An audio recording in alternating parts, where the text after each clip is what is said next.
Hello दोस्तों, RRB NTPC maths target वही 30 में से 30 मार्क्स, क्षेत्र मिति का 8वां सेशन और बहुत ज्यादा इंपॉर्टेंट। आज हम बात करेंगे पुराने सालों के बहुत अच्छे प्रश्न और बहुत सारे ऐसे प्रश्न जिनके आपके एग्जाम में आने की प्रबल संभावना है। मेरी हमेशा की तरह सलाह, पुराने 7 सेशन जरूर और जरूर देखिए ताकि आपको ये प्रश्न बहुत अच्छे से समझ में आ सके।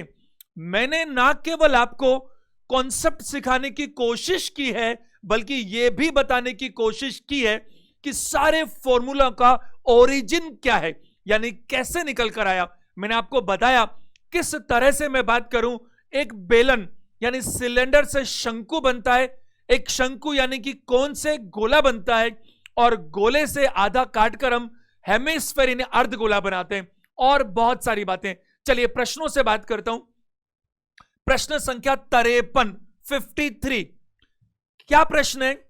यह आपके लास्ट टाइम पिछली बार एनटीपीसी में आया हुआ क्वेश्चन है, ध्यान दीजिएगा। एक कमरे की लंबाई, चौड़ाई और ऊंचाई का अनुपात 3, 2 और 1 दिया हुआ है। यदि इसका आयतन 3072 घन मीटर है, आपको पता है आयतन हमेशा किसमें होता है? घन में नजर आता है। घन सेंटीमीटर, घन मीटर, घन किलोमीटर, ऐसी हम कई बार बातचीत कर चुके हैं। तो इसकी चौड़ाई ज्ञात कीजिए। आप सारे स्टूडेंट्स ध्यान दीजिएगा, आप बहुत अच्छे से जानते हैं कि आयतन कैसे निकालते हैं। यह एक बेहद आसान प्रश्न है। अगर मैं किसी कमरे के, अगर किसी भी घन या घनाभ आयतन आकार का, घन या घनाभ आकार का कोई कमरा है और उसमें कुछ भरना चाहे, आयतन निकालना चाहे, तो लंबाई मल्टीप्लाई चौड़ाई मल्टीप्लाई ऊंचाई। अब अगर घन है तो तीनों डायमेंशन एक जैसे होते हैं, इसलिए हम बोलते हैं ए मल्टीप्लाई ए। बट अगर वो घनाभ है, लंबाई चौड़ाई और ऊंचाई का अनुपात अलग अलग है, तो आप देखिए जरा ध्यान दीजिएगा। लंबाई को अगर मैं 3x मान लूं समझाने के लिए, तो चौड़ाई को मुझे 2x मानना पड़ेगा और ऊंचाई को x मानना पड़ेगा, और ये सब मिलाकर कितने? 3072 मीटर क्यूब। अगर मैं यहां कैंसिल करने की कोशिश करूं, 3 से मैं काटता हूं 1024 और 2 से मैं काटता हूं कितना बताइए? 512। और यहां कितना देख रहे हैं आपको? ये x क्यूब, और आपको मालूम है 512 8 का क्यूब है, तो x की वैल्यू क्या आ रही है बताइए? 8। अगर x की वैल्यू 8 आ रही है तो आपसे पूछा गया इसकी चौड़ाई बताइए। तो जरा देखिए, लंबाई, चौड़ाई और ऊंचाई इनके अनुपात थे 2 और 1, यानी कि जो आपने 3x माना वो लंबाई है, जो 2x माना वो चौड़ाई है, और जो x माना वो ऊंचाई है। इस x की वैल्यू 8 है तो 2x की वैल्यू क्या होनी चाहिए? 16 मीटर, क्योंकि लंबाई, चौड़ाई और ऊंचाई ये अलग अलग तो सिर्फ मीटर में मिलेंगी। अगर इनमें से कोई भी दो चीज को मल्टीप्लाई करें तो क्षेत्रफल मीटर स्क्वायर में मिलेगा, और अगर आप तीनों को मल्टीप्लाई करें तो मीटर क्यूब में मिलेगा। तो आंसर दीजिएगा बी, यानी कि 16। अगर मैं यहां आपसे लंबाई पूछना चाहूं तो ये 8 का 3 गुना 24 मीटर इसकी लंबाई है। अगर मैं आपसे ऊंचाई पूछना चाहूं तो 8 मीटर इसकी क्या है? ऊंचाई है। बहुत ही आसान सा प्रश्न है। हमने लंबाई, चौड़ाई और ऊंचाई को मान लिया, एक को 3x, एक को 2x और एक को x, और इन सबको मैंने सॉल्व किया तो x जो है उसकी वैल्यू आती है 8 मीटर। क्या आती है? 8 मीटर। तो उसने चौड़ाई पूछी थी, तो हमें सब कुछ क्यों निकालना है? हम सिर्फ इस चौड़ाई पर ही ध्यान देंगे, और चौड़ाई कितनी है? 2x, और x की वैल्यू 8, तो 2x की वैल्यू 16 होनी चाहिए। प्रश्न संख्या 54 पर आइएगा। एक घन की भुजाएं 10% बढ़ाई जाती हैं तो इसकी सतह का कुल क्षेत्रफल कितना बढ़ेगा? 33.1%। अगर आपने पिछले क्लासेस अटेंड की हैं, स्पेशली परसेंटेज वगैरह की और कंपाउंड इंटरेस्ट की, तो अपन देखते ही पता रखते हैं कि कंपाउंडिंग इफेक्ट होता है हमेशा, क्योंकि जो घन का आयतन होता है, इसकी सतह का कुल क्षेत्रफल, सतह का कुल क्षेत्रफल। अटेंशन दीजिएगा सारे के सारे बच्चे। अगर मैं बात करूं घन की भुजाएं, देखो दोनों काम कर लेते हैं, आयतन की बात भी कर लेते हैं, और इसने कहा कि टोटल सरफेस एरिया, दोनों बातों में फर्क है। अब मुझे एक बात बताइए, टोटल सरफेस एरिया कितना होता है? टोटल सरफेस एरिया होता है 6a²। 6 क्या बताइए? a²। और यहां पर आप 10% बढ़ा रहे हो। ध्यान दीजिएगा 33.1 नहीं होगा आंसर, आंसर होगा इसका 21, और ये आंसर किसका होगा, आयतन का होगा। और आपसे गलती हो सकती है मेरी तरह से पढ़ने में जल्दीबाजी में, इसने क्षेत्रफल बोला है। देखो यहां पर ये तो आप जानते ही हैं कि टोटल सरफेस एरिया घन का कैसे निकालते हैं, 6a²। ये सब मैं पहले पिछले सेशंस में बता चुका हूं। अब यहां क्या हुआ, 6 तो कांस्टेंट अभी भी रहेगा, फर्क किसमें आएगा, इस a में आएगा। कितनी बार आएगा, 2 बार आएगा। और आपको पता है 2 बार अगर 10% इंक्रीज करते हैं तो टोटल इफेक्ट कितना आता है, 10 + 10 और +10 का 10%, यानी 21%। एक बहुत बढ़िया प्रश्न है, तो मैं कहूंगा कि 21%, 21% आपका आंसर आना चाहिए। लेकिन अगर मैं यहां पर आपसे ये पूछता कि इसके आयतन में क्या फर्क पड़ेगा, समझिएगा बात को, तो आयतन होता है इसका a³, और a³ का मतलब है इसी 10% का फर्क 3 बार पड़ेगा। तो 2 बार में तो हो गया 21, और अगली बार में होगा कितना बताइए भाई, 21 बढ़कर 121 हो जाएगा। सावधान रहना इस बात पर, अगर मैं 100 में 10 बढ़ाऊं तो 110 होता है, और 110 का 10% 11 होता है, तब जाकर 21 बढ़ता है। तो अब वो 100 से 121 हो चुका 2 बार में, तो अब बढ़ेगा 12.1, और ये हो जाएगा कितना, 133.1।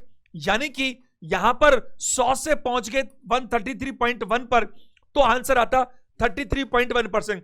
समझिएगा बात को।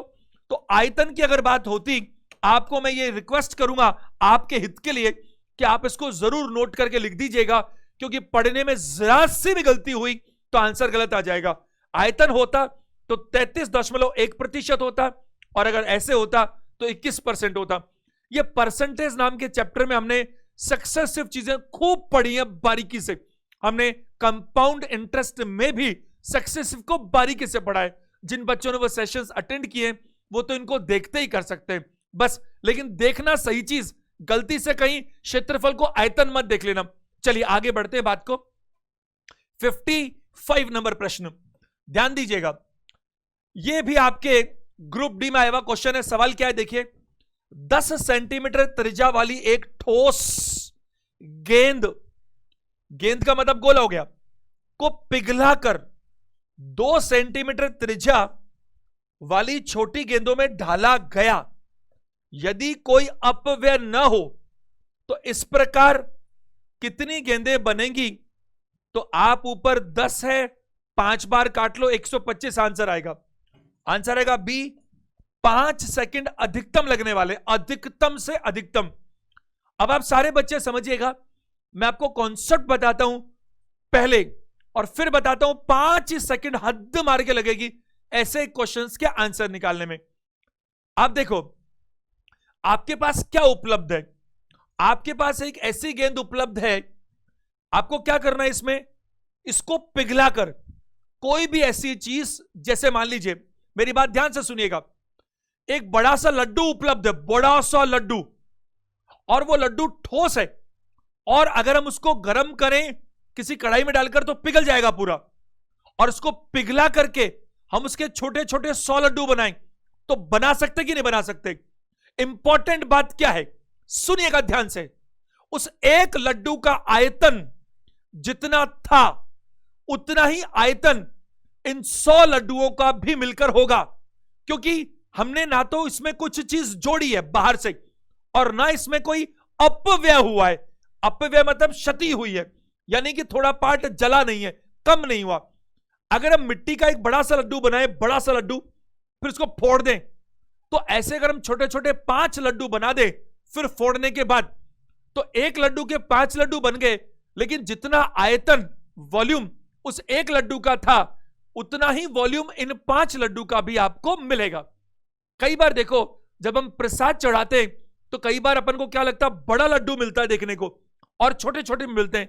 आप जरा देखो क्या दिया है, 10 सेंटीमीटर त्रिज्या वाली एक ठोस गेंद को पिघलाकर, तो आपको जो गेंद मिली है, आप देखो किसी भी गोले में या सर्कल में या शंकु में या बात करूं मैं स्फेयर में, किसी भी चीज के अंदर, इन सब में केवल रेडियस काम की चीज है।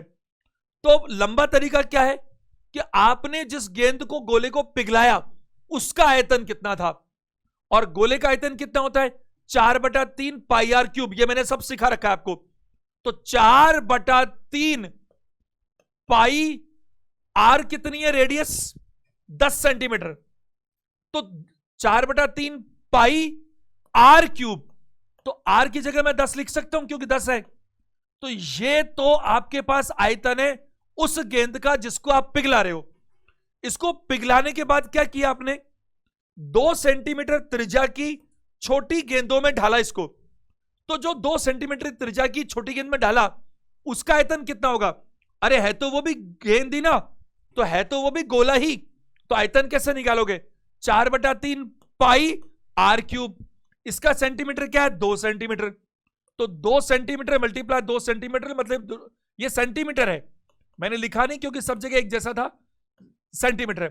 तो मैं क्या कहना चाहता हूं, ये 4/3 पाई और 4/3 पाई तो कांस्टेंट है, और मैंने आपको पिछले सेशंस में भी कई बार बताया, सिखाया कि जो चीज कांस्टेंट होती है उसको हम बार बार लिखने की कोशिश नहीं करते क्योंकि वो तो कट जाती है। तो हुआ क्या, इस 2 से ये 10 10 10 5 बार कट गए, 2 से कटा 5 बार, 5 बार और 5 बार, और 5 का क्यूब कितना होता है, 125। आपका आंसर है 125। अब आप समझ गए होंगे इशारों में कि 5 सेकंड के अंदर यह प्रश्न कैसे सॉल्व होना चाहिए। याद रखिए, और मैं आपको इसीलिए लगातार बोलता हूं, आप कॉन्टिन्यूटी में देखिए, लगातार देखिए, आप लोगों के लिए इतनी मेहनत हो रही है, इतने क्वेश्चंस का सिलेक्शन होता है, तो आप इस बात को समझो कि ये बातें मैं पहले भी बता चुका कि अगर 2 साइड लेफ्ट और राइट कह लो या टॉप और बॉटम कह लो, इन दोनों साइड्स में अगर कुछ पार्ट कॉमन है, अगर कुछ पार्ट कॉमन है तो वो पार्ट हमेशा कट जाएगा, क्योंकि पाई या जो कांस्टेंट है, क्योंकि देखो आप 4/3 पाई इधर भी है, 4/3 पाई इधर भी है। अब ये काम आप जल्दी कब कर सकते हो बिना इसको लिखे, जब आपका अभ्यास बहुत ज्यादा होगा। तो 4/3 पाई का लिखने का कोई मतलब ही नहीं था, तो मुझे समझ में आता है कि ये तो कांस्टेंट है। तो इस गोले में सिर्फ क्या इंपॉर्टेंट है, गोले में इंपॉर्टेंट है इसकी रेडियस। तो आपने जिसको पिघलाया उसकी रेडियस कितनी है, 10, और जो पिघला के बनाना चाहते हो उसकी रेडियस कितनी है, 2।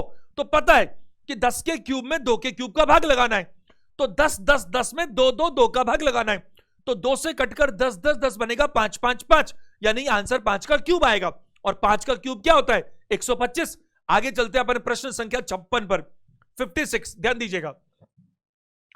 किसी कमरे की लंबाई, चौड़ाई और ऊंचाई का अनुपात 3:3:4 है।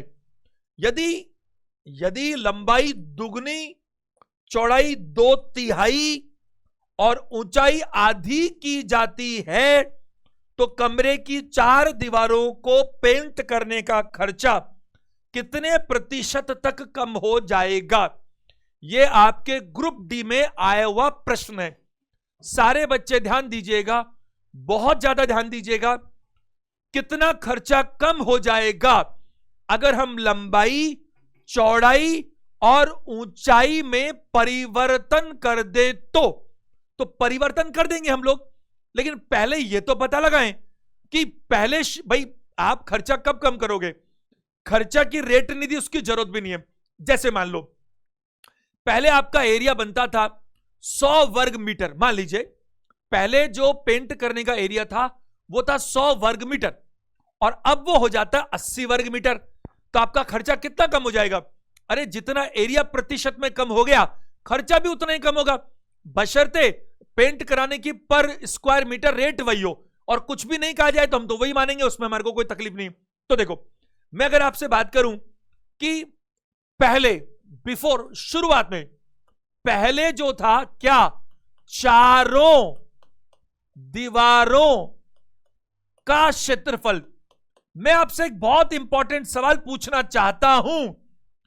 आपको पुराना जो एरिया था चारों दीवारों का, ना तो कोई स्क्वायर मीटर, ना स्क्वायर सेंटीमीटर, ना कुछ और जानकारी, सिर्फ रेशो में जानकारी है।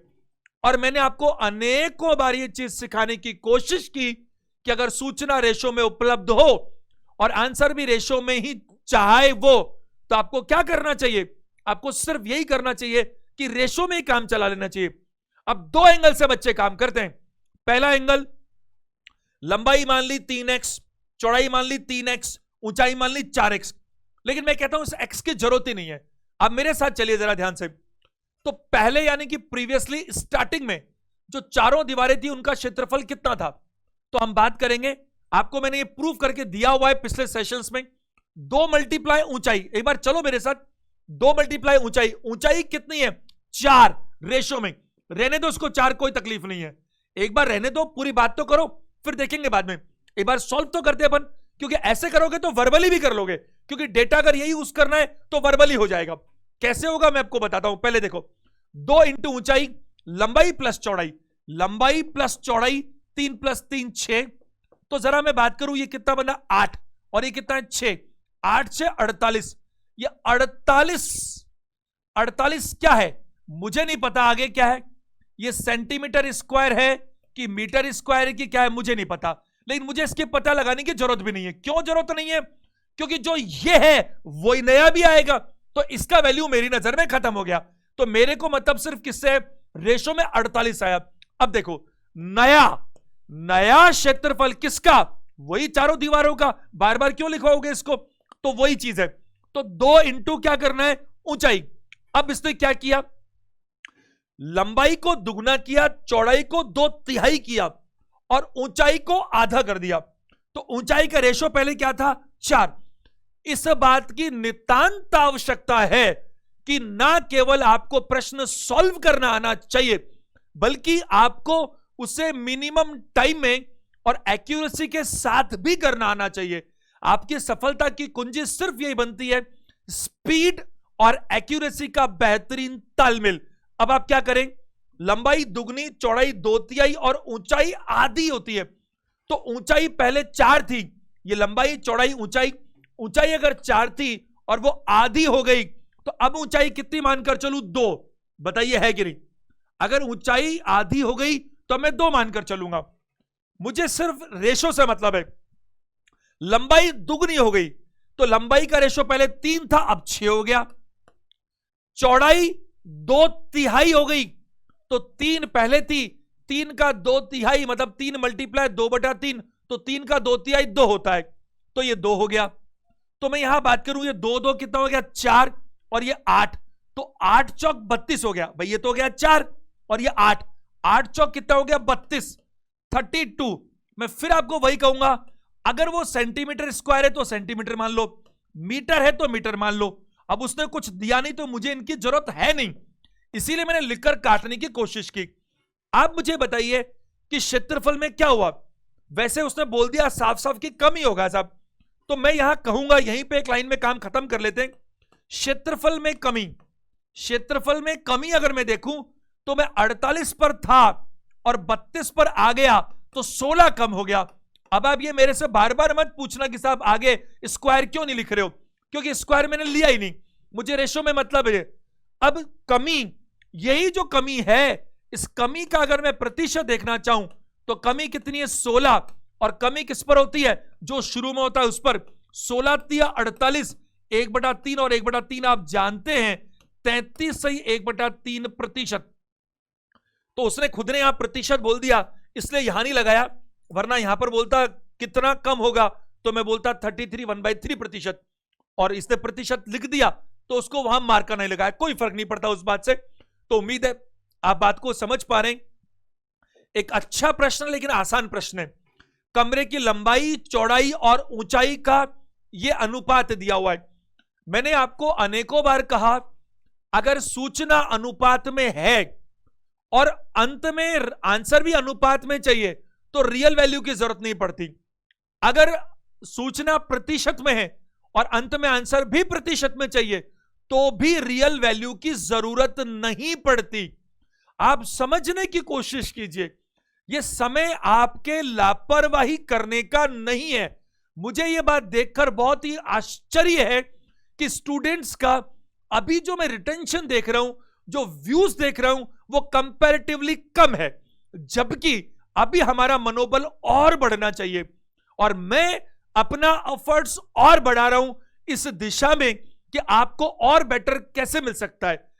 कोशिश कर रहे हैं कि आने वाले दिनों में रीजनिंग को लेकर, मैथ्स को लेकर कुछ और स्पेशल सेशंस हो, जिनमें हम कुछ टेस्ट पेपर की बात करें कि एक टेस्ट है केवल 30 क्वेश्चंस जैसे एग्जाम में आने वाला एक्सपेक्टेड है रीजनिंग का, ऐसे 30 क्वेश्चंस मैथ्स का। ऐसा कोशिश चल रही है, होंगे तो सही, इसमें कोई डाउट नहीं है, जितना जल्दी हो वो जरूरी है। लेकिन आप भी नोट्स बनाओ, एक एक चीज को लिखो अपने हाथ से और उन नोट्स का रिवीजन करो। ये मौका आपको दोबारा नहीं मिलेगा, जो दोबारा आएगा वो दूसरा मौका होगा। आप ध्यान दीजिएगा, कैसे भी करके, कहते ना कि अगर अपन ने किसी पत्थर पर हल्की चोट मारी है तो उससे कोई फायदा नहीं होगा, है ना। तो अगर बात करें उससे कोई फायदा नहीं, कहते हैं 100 सुनार की 1 लोहार की। तो आपको क्या चाहिए, आपको धीमी चोट नहीं चाहिए, क्योंकि आपको गहना नहीं बनाना। आपको क्या करना है, आपको पूरी चीज करनी है, या तो 100 या 0 करो, तो ऐसा कि मजा आ जाए। मैंने क्या कहा था बहुत दिनों पहले कि जीवन में एक ऐसा सपना देखिए। क्या सपना, कि हम टॉप करके दिखाएंगे। मैं खुद एक सपना देखता हूं, मुझे लगता है मनी वाइज तो देखा जाएगा, कोई खास बात नहीं है, लेकिन मुझे लगता है सेटिस्फेक्शन वाइज, क्वालिटी वाइज, है ना, डेडिकेशन वाइज, डिसिप्लिन वाइज, जो डिवोशन इंस्टीट्यूट का चैनल है वो नंबर 1 होना चाहिए। होगा नहीं होगा वो अलग बात है, बट टारगेट तो बनाकर चलो। जब तक टारगेट नहीं होगा तो फिर कैसे काम होगा। और टारगेट के साथ साथ आपको काम करना पड़ेगा। रीजनिंग के जितने सेशंस हुए लगातार हुए, एक दिन भी ब्रेक नहीं हुआ। 55 सेशंस के लिए बोला था, 64 हुए, यानी 9 सेशंस ज्यादा, क्योंकि रिक्वायरमेंट थी। और अभी तो बहुत सारे सेशंस रीजनिंग के भी आएंगे और आएंगे अभी। जैसे कुछ बच्चों की डिमांड है कि क्लॉक में उनको इमेजेस के क्वेश्चन चाहिए, तो वो करेंगे। एक दो और भी मैं देखता हूं जहां जहां डिमांड से, वो हम और सेशंस लेंगे। और पुराने सालों के पेपर्स को लेकर तो चलेगा ही चलेगा। अब ये मेंशुरेशन है, मैं कोशिश करूंगा आज होता है तो ठीक, नहीं तो उसके बाद एक सेशन और होगा बस, अगर ये आज नहीं हो पाया तो। और उसके बाद हम शुरू करेंगे ज्योमेट्री को लेकर बातचीत, आपके ट्रिग्नोमेट्री को लेकर और अलजेब्रा को लेकर, हाइट एंड डिस्टेंस। तो ये सब चीजें बहुत इंपॉर्टेंट है। तो एक एक नंबर की वैल्यू समझो, टाइम की वैल्यू समझो, अपनी और मेरी दोनों की, मजा आ जाएगा। इसलिए इस बार कसम खानी है, कुछ भी हो जाए एग्जाम को टॉप तो आप ही करके दिखाएंगे, एक एक चीज पे। और जब युद्ध स्तर की तैयारी होती है ना, तो एक एक चीज पर आपकी बारीकी से नजर होती है। एक चैप्टर नहीं छूटना चाहिए, क्वेश्चन नहीं छूटना चाहिए, बस कुछ नहीं सूझना चाहिए आपको। सारे चीजें छोड़ दो, शादी ब्याह सब होते रहते हैं, सारे काम दुनिया के होते रहेंगे। आपकी जिंदगी बनाने का मौका आपको दोबारा पता नहीं मिले ना मिले, इसलिए इस मौके को अपन को छोड़ना नहीं है। चलिए अपन आते हैं प्रश्नों की तरफ। तो मैंने यहां सिर्फ आपसे रेशो की बात की। पहले चारों दीवारों का क्षेत्रफल क्या था, 2 मल्टीप्लाई ऊंचाई, ऊंचाई रही 4, लंबाई प्लस चौड़ाई रेशो में लिखा था, मैंने भी लिख दिया। अब नया क्या होगा, 2 इंटू ऊंचाई, ऊंचाई उसने कह दी, देखो लंबाई को दुगना कर दो, चौड़ाई को 2/3 कर दो, ऊंचाई को आधा कर दो। तो ऊंचाई 4 थी तो मैंने इसकी आधी कर दी। अब बहुत सारे बच्चे क्या करेंगे, इसको 4 मीटर मान लेंगे या 4 सेंटीमीटर मान लेंगे, इतनी जगह पर दोबारा लिखेंगे या एक्स मानेंगे। इसकी कोई जरूरत ही नहीं है, क्योंकि उसने हमें सिर्फ पूछा कितना परसेंटेज कम हुआ, तो सारी कहानी से हमें क्या करना है। तो यहां मैं बात करूं 2, ये नई ऊंचाई, लंबाई, नई लंबाई कैसे, लंबाई दुगनी तो 3 की दुगनी 6, चौड़ाई 2/3 तो 3 की 2/3, 3 की 2/3 2, और ये नया मामला आ गया। तो पहले 48 जो होता था अब वो 32 हो गया, कम कितना हो गया, 16 हो गया, और 16 कम किस पर हुआ, 48 पर, 1/3 हो गया, और 1/3 होता है 33, 1/3%। 57 नंबर प्रश्न पे आइएगा। ऐसे सबसे लंबे खंबे की लंबाई ज्ञात करें जिसे 6 मीटर लंबे, 6 मीटर चौड़े और 6 मीटर ऊंचे कमरे में रखा जा सकता है। तो अगर मैं बात करूं, आंसर है ऑप्शन नंबर ए, बिना कुछ किए। आपको बहुत अच्छे से मालूम है ये कैसा कमरा है, ये ऐसा कमरा है जिसकी लंबाई, चौड़ाई और ऊंचाई बराबर है। तो ऐसा सबसे लंबा खंबा क्या होता है, ऐसा सबसे लंबा खंबा उस कमरे का विकर्ण होता है। और अगर मैं घनाभ की बात करता तो विकर्ण क्या होता, √L² + B² + H²। और मैं घन की बात करूं तो भी वही होता है, √L² + B² + H²। लेकिन यहां पर होता क्या है, लंबाई, चौड़ाई, ऊंचाई तीनों बराबर है, आपको बहुत अच्छे से मालूम है। तो अपन ने इसका फाइनली जो रिजल्ट निकाला था वो क्या निकाला था, √3a। बस आपको यह मालूम चल गया, क्या मालूम चल गया, कि ये घन का है साइज, क्यूब का साइज है। कैसे पता लगा? ये लंबा रहा, ये चौड़ा रहा और ये ऊंचा रहा, यानी कि तीनों डायमेंशन बराबर है, यानी कि ये रूम का साइज क्यूबॉइड वाला साइज नहीं है, ये क्यूब वाला साइज है। तो इसका सीधा जो विकर्ण होगा वही सबसे बड़ी साइज होगी खंबे की। तो विकर्ण का सूत्र क्या होता है? √3a। मैंने पुराने सेशंस में प्रूफ कर रखा है। तो √3a, a कितना है? a कितना है? जो इसकी तीनों डायमेंशन बराबर है वो 6 है। तो मैं कहूंगा √3 क्या बताइए? √3 6, और ऐसे लिखने से बढ़िया क्या होता है? 6√3, एक ही बात है। यानी √3 को 6 से गुना कर लो, चाहे 6 को √3 से, इसमें कोई फर्क नहीं पड़ता। और वैसे भी हमें ऑप्शन पे टिक करना है, आंसर ए दीजिएगा। 58 नंबर प्रश्न पे आइए। एक घनाभ का आयतन क्या होगा जिसकी भुजाएं 22 सेंटीमीटर, 12 सेंटीमीटर और 8.5 सेंटीमीटर है? आयतन की अगर मैं बात करूं तो जरा देखिए, सेंटीमीटर क्यूब लिखा हुआ है, सेंटीमीटर क्यूब लिखा हुआ है कि नहीं लिखा है बताइए? क्यों? क्योंकि आयतन है। कुछ नहीं करना, आपको तीनों को मल्टीप्लाई करना है। तो जो 22 सेंटीमीटर है मल्टीप्लाई 12 सेंटीमीटर है मल्टीप्लाई 8.5 सेंटीमीटर है। 12 है 96 और आधा और लो 12 का, 96 + 2 कितना होता है? 102। तो ये तो हो गया 102, और मल्टीप्लाई किससे करना? 22 से। 100 अगर होता तो 2244 आंसर हुआ ना। 2244 सेंटीमीटर क्यूब है ना, तो 2244 घन सेंटीमीटर। तो मेरी बात समझ पा रहे हैं? कुछ नहीं करना, इन तीनों को मल्टीप्लाई करना है। तो मैंने इन डेसिमल को पहले खत्म करने की कोशिश की, तो 12 8 बनता है 96। अभी 12 को आधे से और करना है, आधा मतलब 12 का आधा 6, 96 में आधा जोड़ 6 जोड़ा तो क्या है? 102। अब 22 को 102 से गुना करना है, तो 100 से करूं तो हो गया 2200, और दुगना होता है 44। तो मैंने बोला 2244, ऑप्शन नंबर डी। प्रश्न 59 देखिएगा। एक 10 मीटर लंबे, 8 मीटर चौड़े तथा 5 मीटर ऊंचे कमरे में रखे जा सकने वाले खंबे की लंबाई ज्ञात करो। आप समझ पा रहे हैं बात को? अभी थोड़ी देर पहले हमने ऐसा ही एक प्रश्न किया, लेकिन उसमें कमरे की लंबाई, कमरे की चौड़ाई और कमरे की ऊंचाई बराबर थी, लेकिन इसमें अलग अलग अलग है। और मैं आपको पहले भी कह चुका पिछले सेशंस में कि अगर किसी भी कमरे में रखी जाने वाली, जो सबसे रखे जा सकने वाले खंबे की लंबाई, तो जो आप रख सकते हो हाईएस्ट, वो कमरे का सिर्फ क्या होता है बताइए? विकर्ण। और कैसे आएगा? लंबाई का स्क्वायर यानी कि 10 का स्क्वायर, चौड़ाई का स्क्वायर 8 का स्क्वायर, और ये 5 का स्क्वायर। ये अपन बात कर चुके अनेकों बार। तो 100 + 64 + 25 189, और 189 किसका होता है बताइए? स्क्वायर 17 का। 17 का स्क्वायर 189 होता है। ऑप्शन नंबर क्या दीजिएगा? D is the right answer. प्रश्न संख्या 60 पर आइए। प्रश्न क्या है? एक 8 मीटर लंबी, 6 मीटर ऊंची, 22.5 सेंटीमीटर मोटी दीवार पर कितने पत्थर लगाए जा सकते हैं यदि प्रत्येक पत्थर 25 सेंटीमीटर, 25 सेंटीमीटर, मीटर है ये, 25 सेंटीमीटर, आगे डायमेंशन नहीं दिया इंग्लिश में, देखो जरा क्या है, बाय लिखा हुआ है, देखो है ना। Each brick measures 25 centimetre bye 11.25 centimetre bye 6 centimetre. कोई बात नहीं, इसका मतलब यह है कि तीनों डायमेंशन है ये। 25 सेंटीमीटर मल्टीप्लाई मान लो उसको, है ना, multiply 11.25 centimetre multiply 6 centimetre, English में साफ साफ लिखा हुआ है। आपको मैंने एक बात सिखाई अनेकों बार, क्या सिखाई थी कि एक सिंगल डायमेंशन में सिंगल का भाग लगाएंगे, और सिंगल डायमेंशन सिर्फ किसका होता है? परिमाप या परिधि का। बस अगर आपको किसी आयताकार, वर्गाकार, वृत्ताकार क्षेत्र के चारों तरफ फेंसिंग करनी है, बाड़ा लगाना है, दीवार बनानी है, रनिंग में काम करना है, सिर्फ रनिंग में, यानी कि एक साइड करना है, लंबाई लंबाई चलेगी, चौड़ाई नहीं है, तो आप क्या करेंगे? परिमाप या परिमिति में भाग लगाएंगे, परिधि में।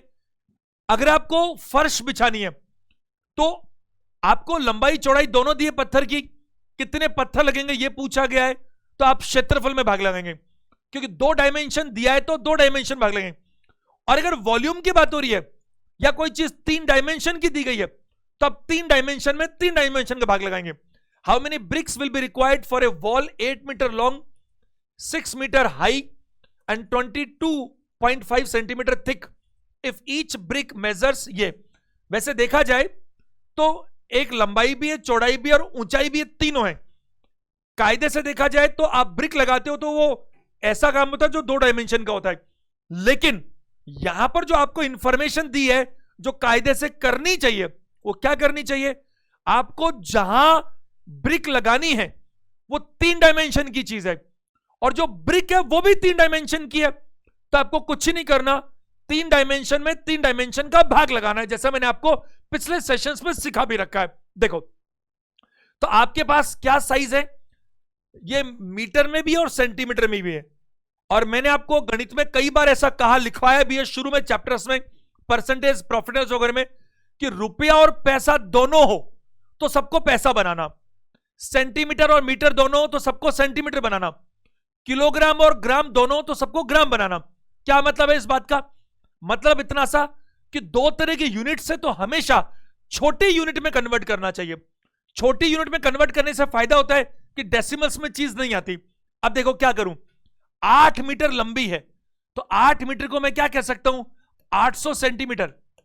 8 मीटर को क्या बोल सकता हूं, 800 सेंटीमीटर। 6 मीटर ऊंची है तो 6 मीटर को मैं क्या कह सकता हूं, 600 सेंटीमीटर। और 22.5 सेंटीमीटर मोटी है तो ये 22.5 सेंटीमीटर। ये 3 डायमेंशन मेरे पास उपलब्ध है। और जो ब्रिक है, जो पत्थर है यहां पर, उसके जो डायमेंशन वो क्या है, 25 सेंटीमीटर। ये कोई सेंटीमीटर में था, कोई मीटर में था, इसीलिए तो सबको क्या बना दिया। जैसा मैं आपको रिपीटेटिवली कह रहा हूं कि अगर आपको दोनों यूनिट्स अवेलेबल हैं तो हमेशा आप छोटी वाली यूनिट में कन्वर्ट करेंगे। तो यहां पर 25 सेंटीमीटर और क्या है 11.25 सेंटीमीटर, और क्या करें बताइए 6 सेंटीमीटर। तो आप कुछ नहीं, इसको डिवाइड करो, डेसिमल है, 11 का दुगना 22 और 25 का दुगना 0.5, तो ये 11.25 से ये पूरा 2 बार कटता है। ये पूरा 2 बार कटता है। इस 2 से काट सकते हैं इसको 3 बार, लिखो मत, इससे पूरा 2 बार कटा, इस 2 से ये 3 बार कट गया, इससे 3 से ये क्या होगा, 3 से ये 200 बार कट जाएगा, 3 दूनी 6, 200। और ये 200 जो है ना, इस 25 से क्या होगा, 8 बार कटेगा, क्योंकि 100 में 25 4 बार 8, तो सब कट पिट गई दुनिया, 8 बच गया और ये 800 बच गया। 8 8 64 और आगे 2 जीरो लगा दो, तो आंसर आएगा 6400, ऑप्शन नंबर ए। उम्मीद है मेरी बात आप समझ पा रहे हो।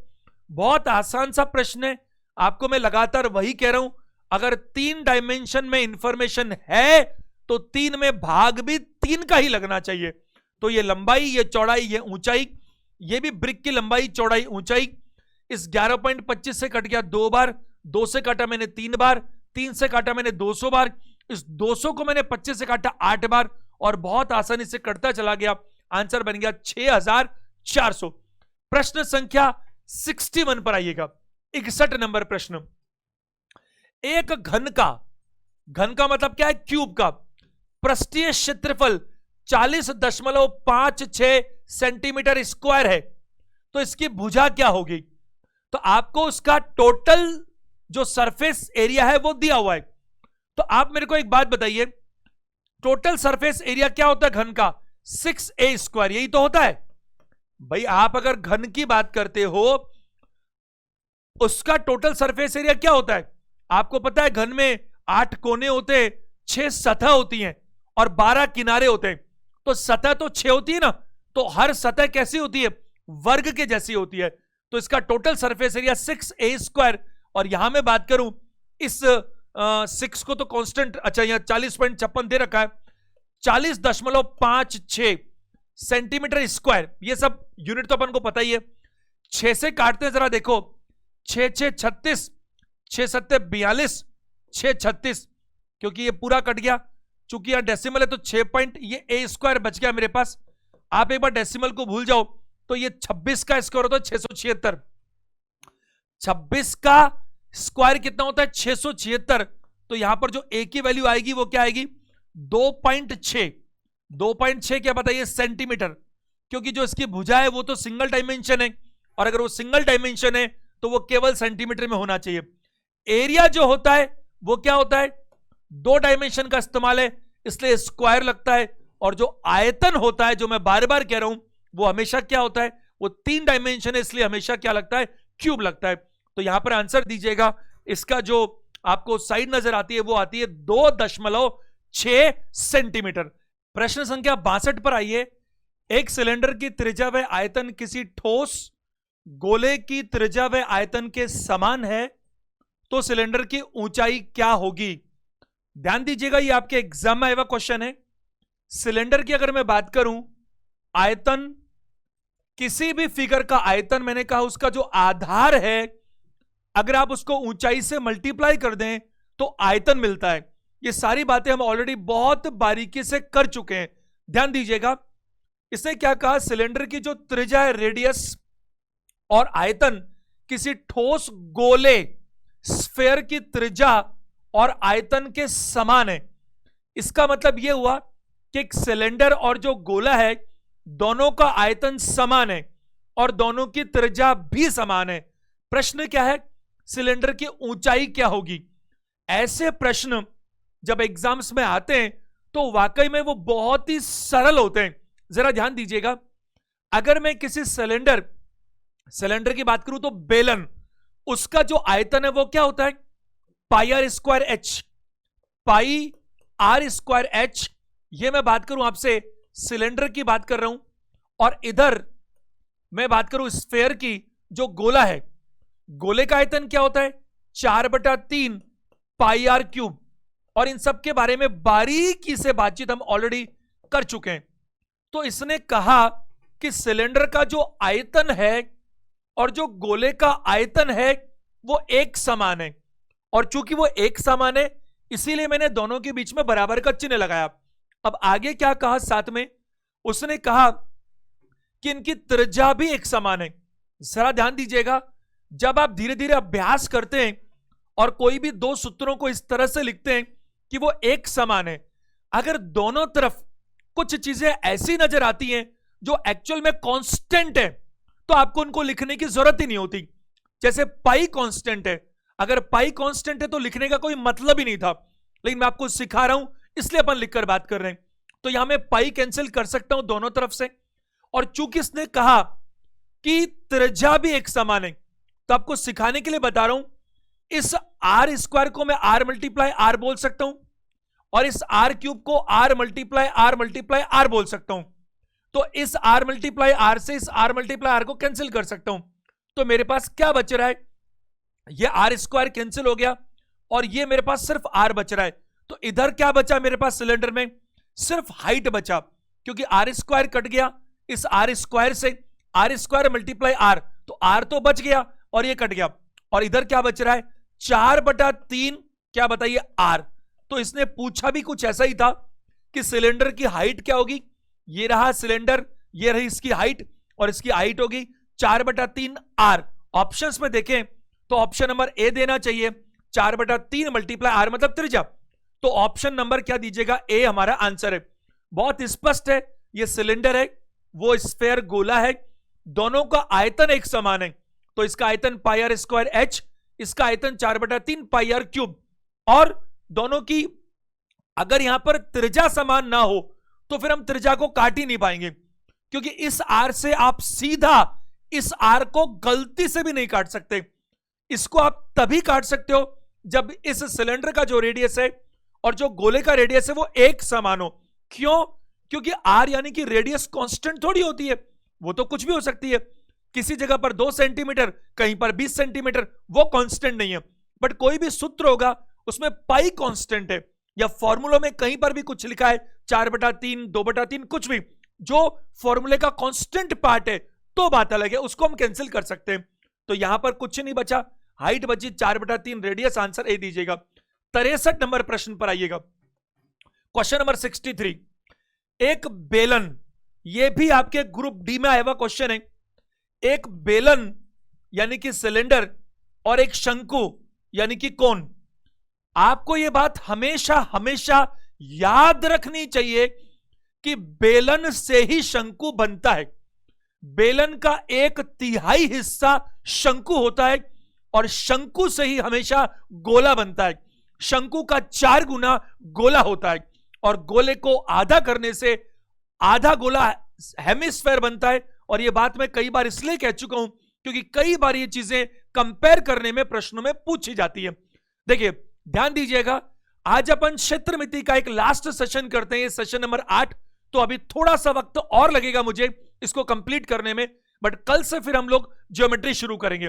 तो कुछ क्वेश्चंस बहुत बहुत इंपॉर्टेंट बचे हुए हैं, आप उन पर ध्यान दीजिएगा। चलिए आगे बात करते हैं। क्या सवाल है, एक बेलन और एक शंकु की ऊंचाई और आधार की त्रिज्या एक समान है। बेलन और शंकु के आयतन के बीच अनुपात क्या होगा? 3:1। इसमें क्या करना है? ये तो कितना आसान सा प्रश्न है। अरे किसके बीच में पूछ रहा है अनुपात? आयतन।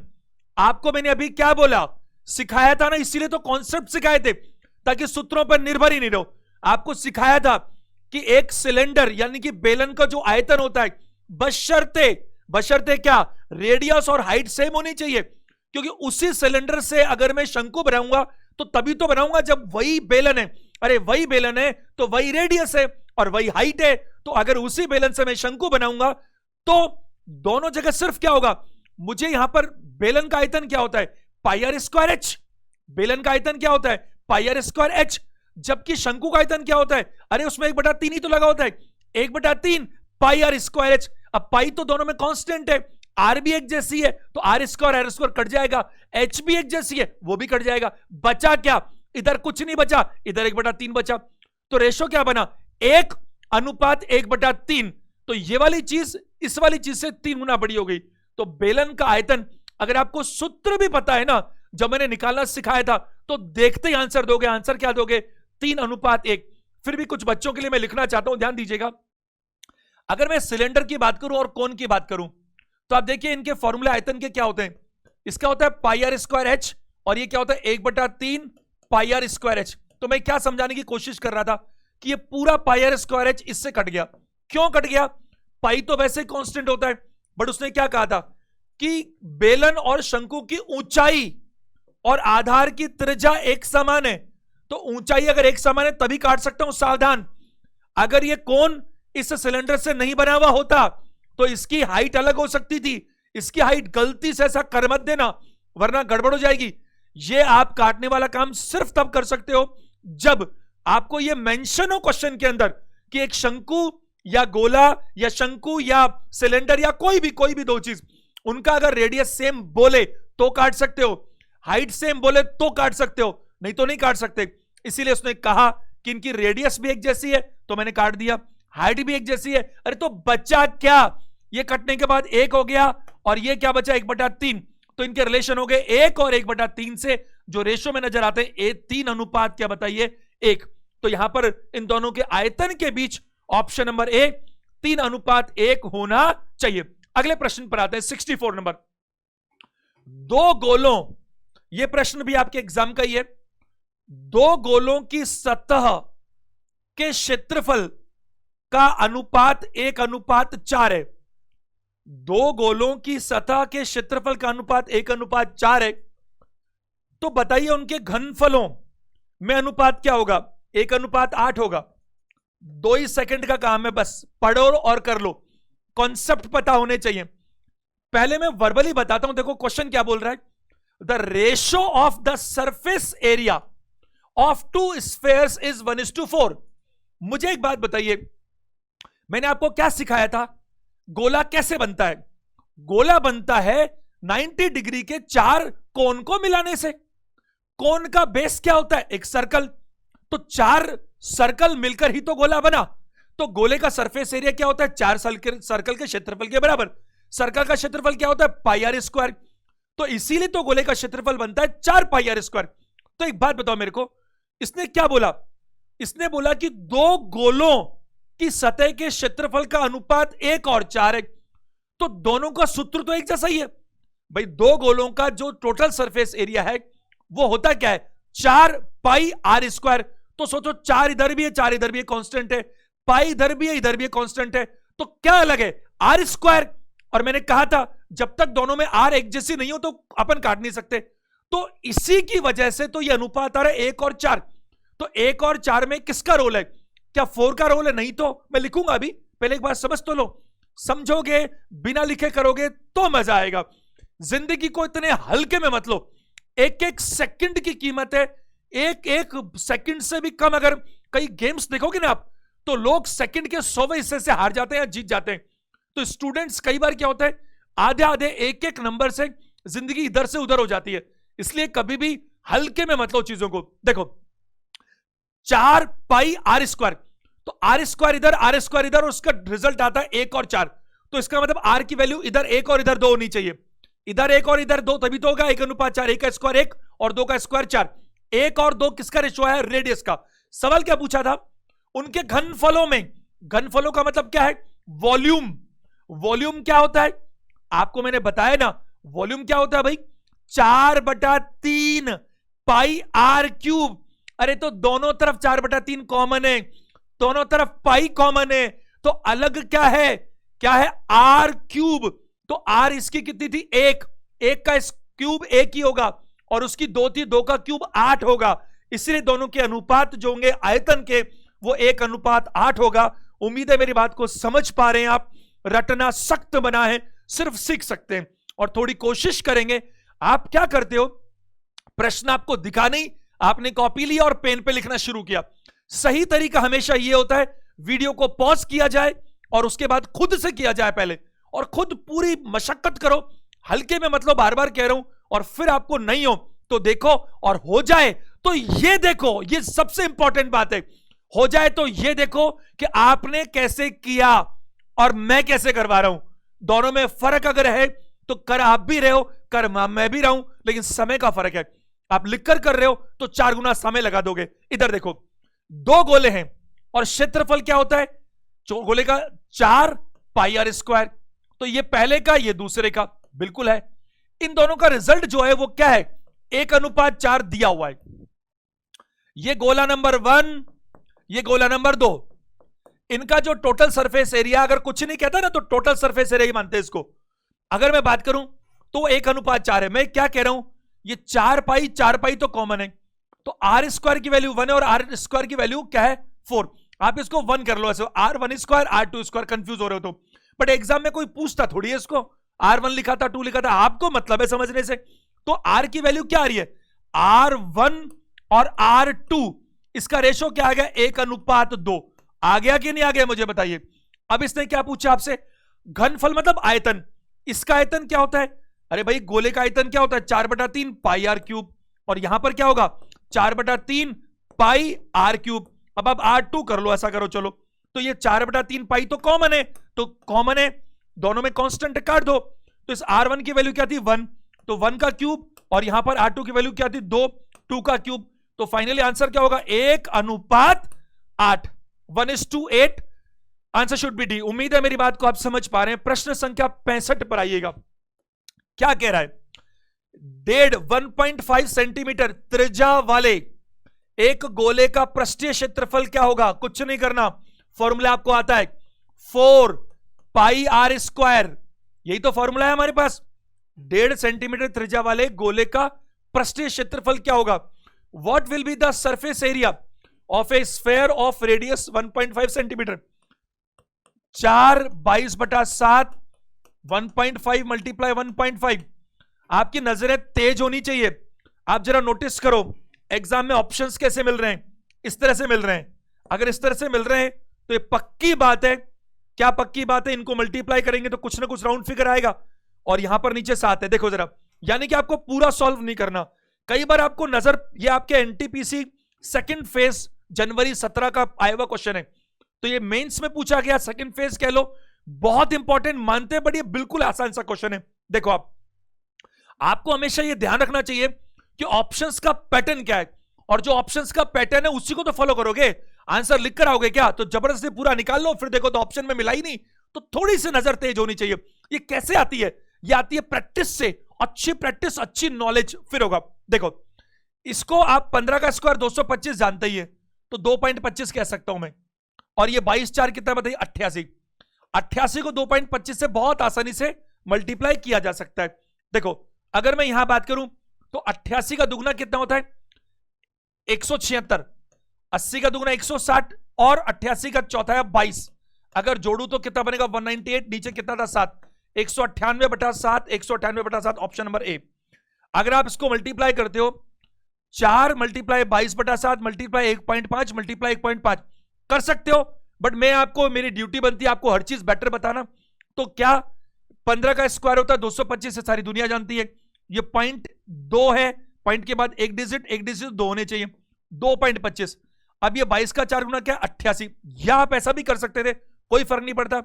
22 का दुगना क्या है, देखो मैंने क्यों नहीं किया, 22 का दुगना 44 और 22 का फिर चौथा है मेरे को लगता 5.5, तो अभी भी ये डेसिमल में आता। उससे ज्यादा बेटर क्या था कि मैंने आपको कैलकुलेशंस में कई बार सिखाया कि डेसिमल से बचना चाहिए। सबसे लास्ट प्रायोरिटी डेसिमल्स की है, उसके बाद फ्रैक्शंस की है, और अगर राउंड फिगर मिले, होल नंबर्स मिले तो सबसे बढ़िया बात है। तो हम क्या करें, 88 ये रहा, 2.25 से गुना करें। तो या तो बच्चों की तरह कर लो, पॉइंट हटाओ, नीचे 2 जीरो लगाओ, कर लो। या देखो इसका मतलब क्या है, सवा दो, 88 का दुगना 80 का दुगना 160, 16 जोड़ो 176, तो 2 से तो गुना हो गया 176 तक। अब बचा केवल चौथाया, तो 88 का चौथाया और चाहिए। 88 का चौथाया तो 4 से भागने में तो 22, ये कितना बना 198। तो 88 को 2.25 से मल्टीप्लाई करने पर जरूरी नहीं है हम हमेशा ट्रेडिशनल और प्रॉपर तरीके से करें। हमारे को इससे मतलब है कि आंसर जल्दी से जल्दी आना चाहिए। इसीलिए एक अच्छा स्टूडेंट वो नहीं है जिसको सॉल्व करने का एक ही तरीका पता है।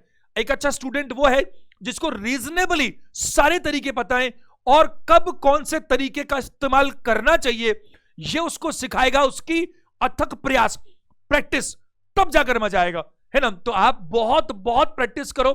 और मैंने आपको एक चीज बताई भी है कि आपको सबसे ज्यादा ध्यान देना चाहिए किस पर, आपके एग्जाम पैटर्न पर, कि पुराने सालों के पेपर्स में एग्जामिनर आपसे क्या पूछ रहा है, किस तरह से पूछ रहा है, बिल्कुल उसी तरह को आपको भी फोकस करना चाहिए। प्रश्न आज का एक लास्ट क्वेश्चन लेंगे, और ये इस सेशन का सबसे इंपॉर्टेंट क्वेश्चन भी है, एक नया पैटर्न भी है कि कभी टंकी में जो भराव होता है उसके बारे में अगर आपसे बात की जाए तो उसके बारे में मैं आपसे कुछ बेसिक बातें जरूर करूंगा, जरा बोर्ड पे ध्यान दीजिएगा। देखो, एक टैंक जिसकी लंबाई 1 मीटर, चौड़ाई आधा मीटर और ऊंचाई भी आधा मीटर है, तो कितने लीटर पानी भंडारित किया जा सकता है। तो मैं यहां बात करूं, टैंक की लंबाई 1 मीटर है, मल्टीप्लाई करो आधे से, मल्टीप्लाई करो आधे से, तो 1/4 मीटर क्यूब हो गया। 1/4 मीटर क्यूब का मतलब होता है 250 लीटर, तो आंसर होगा डी बी ऑप्शन।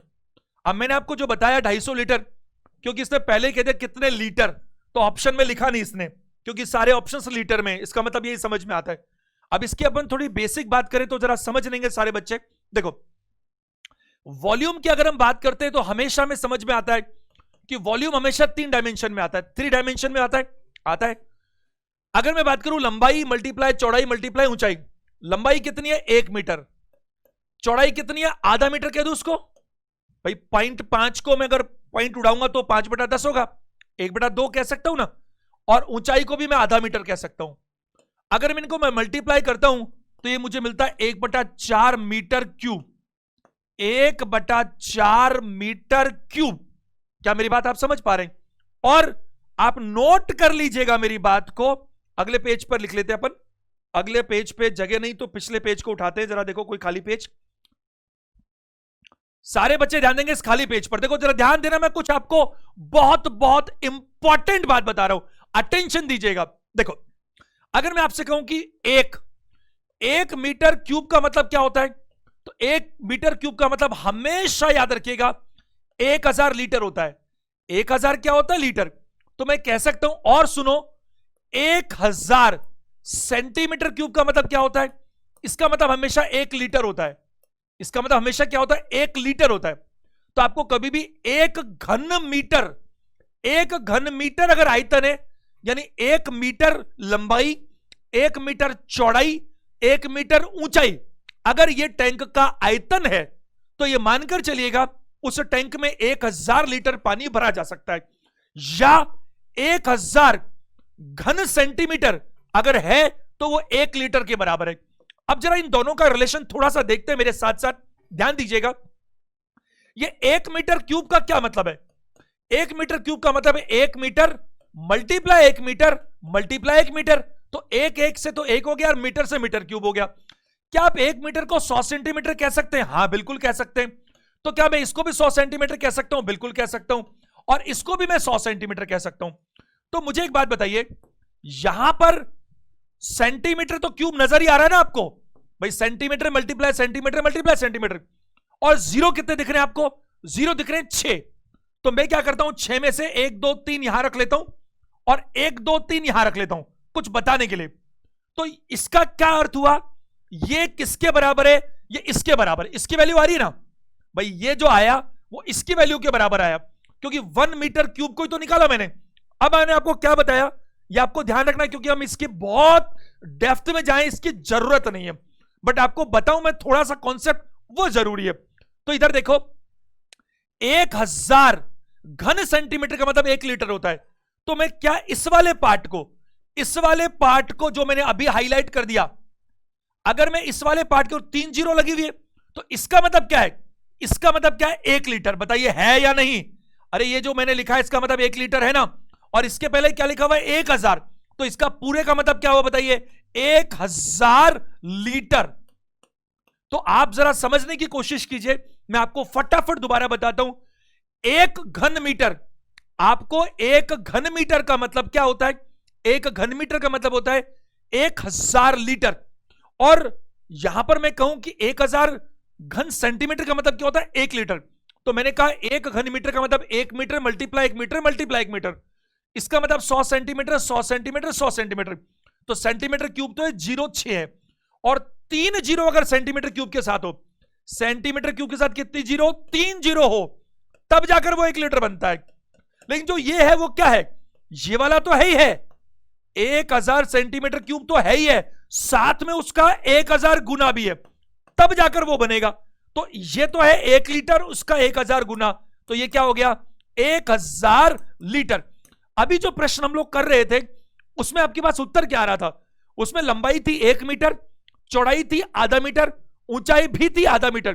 तो 1 मल्टीप्लाई 1/2 मल्टीप्लाई 1/2, तो रिजल्ट क्या आ रहा था? 1/4 मीटर क्यूब। और मैंने तुरंत कह दिया 250 लीटर ऑप्शन में से। क्यों कह दिया? क्योंकि मैंने आपको अभी समझाया कि 1 मीटर क्यूब अगर 1000 लीटर होता है, तो ये 1 मीटर क्यूब का चौथा हिस्सा है, यानी 1/4 मीटर क्यूब। तो 1000 का भी चौथा हिस्सा कितना होता है?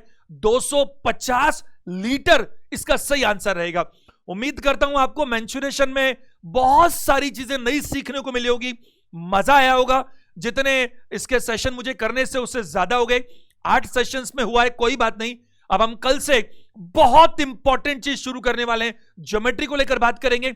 आपको क्या करना है, एक भी सेशन मिस नहीं करना, क्योंकि आपने कंटिन्यूटी अगर तोड़ दी तो फिर आपको कुछ भी समझ में नहीं आएगा।